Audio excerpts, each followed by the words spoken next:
نو داسې دی چې دغه نجلۍ ده عمر یې به خدای تعالی لیکلی که نه خو زما د نړۍ د ټولو مسلمانانو نه دا هیله ده چې په دې کار کې د ما سره یو څه نه څه کومک را سره وکاندي چې دغه نجلۍ خالي د پښه یې په جوړه شي.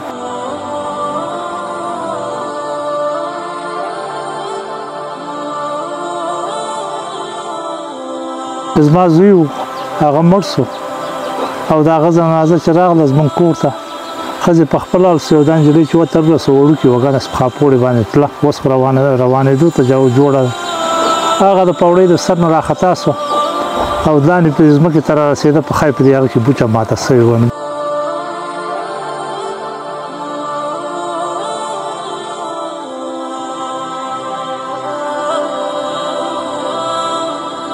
داسې کیسه وه که نه حاجي صاحب چې زما زوی و هغه مړ سو او د هغه جنازه چې راغله زموږ کور ته ښځې په خپله سو دا نجلۍ چې وترلسه وړوکې وګڼه سپخا پوړې باندې تله اوس خو روانېدو ته جوړه ده هغه د پوړۍ د سر نه راخطا سوه او لاندې په ځمکې ته را رسېده په ښایي په دې هغه کې بوچه ماته سوې وه نو بیا موږ باندې خپل غم هم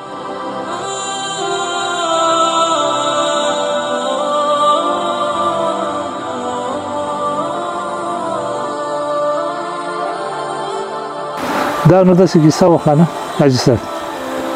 چې دغه موږ باندې غم راغی زوی مې او زلمی هغه مړ سو او چې کور ته یې د جنازه راننایسته بس ښځې ټولې په خپله سوې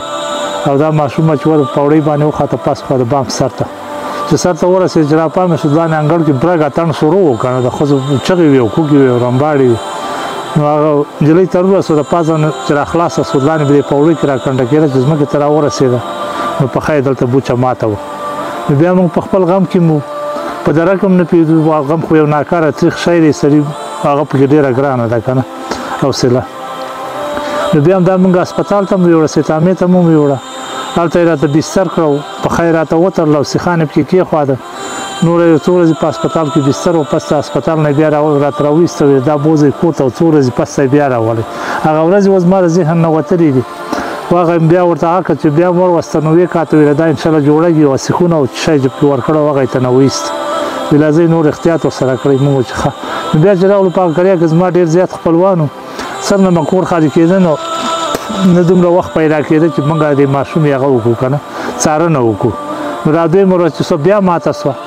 هغه چې بیا ماته سوه بیا هم سیتامې ته ویوړه هلته چې وکاته ویله دې باندې اوس تقریبا ډېر مصرف راځي او دا به څنګه شي ما چې مصرف خو زموږ واره که د 1 روپۍ وس هم رسېږي خپلې خېټې پورې هغه وچې ډوډۍ پورې میرانې نو په دې خاطر باندې موږ بېرته تنده وسته چې د مصرف په وجه باندې او د اوس وخت او غریبۍ په اندازه باندې چې ورته ګورو وس مې نه رسېږي یو نجلۍ ته چې ګورو نجلۍ د 1 ورځې نه بلې ځکه عمر یې پورته دی که خدای ورته لیکلي نو د بېوسۍ د کبیرې نه زموږ نه دا بیا نه ډاکټر ته ښکاره کړې ده او نه داسې کوم پلو چا مرسته را سره کړې ده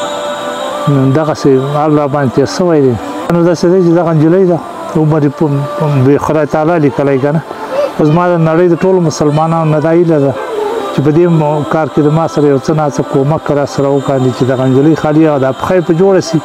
نو رزق ورکوونکی بل څوک دی که نه انسانان یې څوک به چاله څه ورکوي خو بیا هم تمه د امید دی مسلمانانو نه مې دغه هیله ده چې خالي زما سره په دغه شي کې که وس رسېده چې څومره یې د وس رسېده د وس مطابق زه هم ته نه بدوم خیرې هم ورته نه کوم ځکه نړۍ کې هر رقم خلک ستړي خوا چاته خدای تعالی خپله ورکړي دي که نه داسې هغه نه چې یو چابک هغه په زور اخیستي او بل هغه نو زمونږ د غریبۍ په خاطر باندې چې د وچې ډوډۍ وس مو وړای که رسوي پرون د هغه والا راغلي د هغه والا دا وشر چې راټولې هغه هم د پلو هغه مو چې کاته مو 15 کسان وراغلل دلته کېناستم ویله کاکا دروغ به ونیم ما چې دغه ځای کې رانه سر غوڅیم په خدای کوي درته وایم ویله هغه نه مال چې دا نه مې خوراک وکړلې موږ 3 وروڼه یو 2 منه پټی لرو هغه د ټول د دې تیږې دی او غر دی که نه نو ما چې دا نه غنم نه خوراک وکړلی دی او نه راته پکې شوي دی او د کلیوالو چې چا په ما باندې دا ثبوت و چې یو وږی پټي کې شوی ما چې اول به ته ګیره کاله کړم او بیا به درته دا کلی خرڅ کړم ورته خو تاسو له به جریمه درکړم نو دغسې د غریبۍ په حالاتو کې چې په وچه ډوډۍ پورې په خدای شي حیران د وچې ډوډۍ درک نشته او دلته دې ته ګورم نو که ته به سره یو نوره کوم مرستیا ورته وایې خیر یې کټ کړي ورته څه سپېرکۍ مېرکۍ به م ورته ایښولی که نه خو دا د هډوکي ماتېدن دی او هډوکی یې مات شوی دی هډوکی اوس پیسې غواړي کوم ډاکټران داسې راته نه کوي علاج نه کوي دوستانو نن راغلی یم د تنګي کلي ته په دغه کلي کې یو مجبوره کورنۍ ته راغلی یم، غریب او بېوسې کورنۍ ته راغلی یم چې هغه زما په څنګ کې دې کورنۍ سرپرست کاکا وینئ د ده مسی چې کیسه یې درته وکړه چې د ځوان زوی وفات شوی و د کور ته راوړو سره سم حقیقت دی د اولاد غم ډېر سخت وي نو کور کې زنانو باندې او په دو باندې خفګان